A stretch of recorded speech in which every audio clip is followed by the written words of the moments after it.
Hello friends, இன்றைக்கி வந்து நம்ம வீட்டிலையே ஹோம்மேடாக ஏர் க்ரோத் ஆயில் வந்து எப்படி வந்து ஈஸியாக ரெடி பண்ணலாங்கிறது பார்க்கலாம் வாங்க. இது வந்து பொடுகு பிரச்சனை இந்த மாதிரி இருந்தாலும் நல்ல ரிசல்ட் இருக்கும்.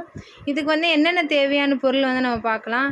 செம்பருத்தி பூ, வேப்பிலை, அதுக்கப்புறம் செம்பருத்தி இலை, 4 வெத்தலை எடுத்திருக்கேன் நான். அதுக்கப்புறம் கொஞ்சமாக சின்ன வெங்காயம், கொஞ்சமாக மருதாணி, கொஞ்சம் கொஞ்சமாக எடுத்துக்கோங்க, ரொம்ப எடுத்துக்க வேணாம். அதுக்கப்புறம் வந்து முருங்கை இலை, நான் இதோட வந்து கருவேப்பிலை, அதுக்கப்புறம் பெரிய நெல்லிக்காய் ஆட் பண்ணிக்கோங்க. இது வெட்டி வேர், வெந்தயம், ஜடாமுடின்னு சொல்லிட்டு இது நாட்டு மருந்து கடையில் கிடைக்கும். இது எல்லாமே வந்து நாட்டு மருந்து கடையில் வந்து வாங்கிக்கோங்க. ரோஸ்மெரி லீவ்ஸ், அதுக்கப்புறம் வந்து வேம்பாலம் பட்டை. நம்மளுக்கு ஆயில் கலர் கொடுக்குறதே இந்த பட்டை தான். செக்கில் ஆட்டின தேங்காய் எண்ணெய் வந்து ஒரு 3/4 லிட்டர் வந்து எடுத்திருக்கேன். அதை வந்து இரும்பு கடாயில் வந்து ஆட் பண்ணிக்கோங்க. இரும்பு கடாயில் நம்ம வந்து எண்ணெய் காய்ச்சினா தான் இன்னும் வந்து சூப்பரான ரிசல்ட் இருக்கும். நான் வந்து ஒரு 3/4 லிட்டர் ஆட் பண்ணிக்கிறேன்.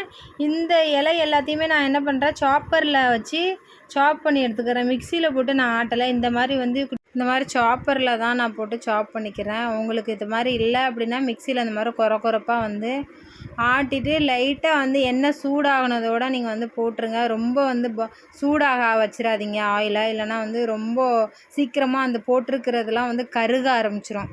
ஸோ அதனால் லேசான இளம் சூடில் இருக்கையிலேயே நீங்கள் போட்டுட்டு நல்லா மிக்ஸ் பண்ணி விடுங்க.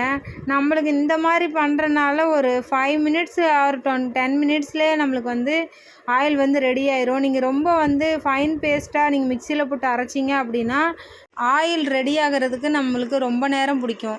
அப்படி ரொம்ப நேரம் பிடிக்கிறனால வந்து நம்மளுக்கு ஆயில் வந்து குவான்டிட்டி கம்மியாயிரும். ஸோ அதனால் இதேமாரி மெத்தட்லேயே ஃபாலோ பண்ணுங்கள். பாருங்கள், இந்த ஸ்டேஜில் வந்து ஸ்டவ் ஆஃப் பண்ணிக்கோங்க. நுரையெல்லாம் அடங்கினதுக்கப்புறம் ஓவர் நைட்டு அப்படியே விட்டுருங்க. அதே அந்த இரும்பு கடாயிலே விட்டுருங்க.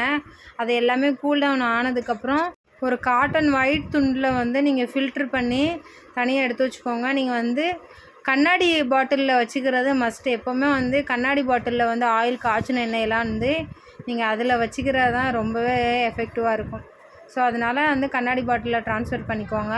நம்ம வெறும் தேங்காய் எண்ணெய் யூஸ் பண்ணுறதுனால அதோட சத்து மட்டும் தான் நம்மளுக்கு வரும். இதே மாதிரி காய்ச்சி யூஸ் பண்ணோன்னா நம்ம என்னென்ன பொருள்லாம் போட்டிருக்கோமோ அதோட சத்து எல்லாமே நம்மளுடைய ஹேர் க்ரோத்துக்கு ரொம்பவே யூஸ்ஃபுல்லாக இருக்கும். இதே மாதிரி நீங்களும் ட்ரை பண்ணி பாருங்கள். அவங்க ஃப்ரெண்ட்ஸ் அண்ட் ஃபேமிலிக்கு ஷேர் பண்ணுங்கள். நம்மளோட சேனல் தொடர்ந்து பார்க்கணுன்னு சப்ஸ்கிரைப் பண்ணிக்கோங்க. தேங்க்யூ ஃபார் வாட்சிங். நெக்ஸ்ட் வீடியோவில் பார்க்கலாம். பாய்.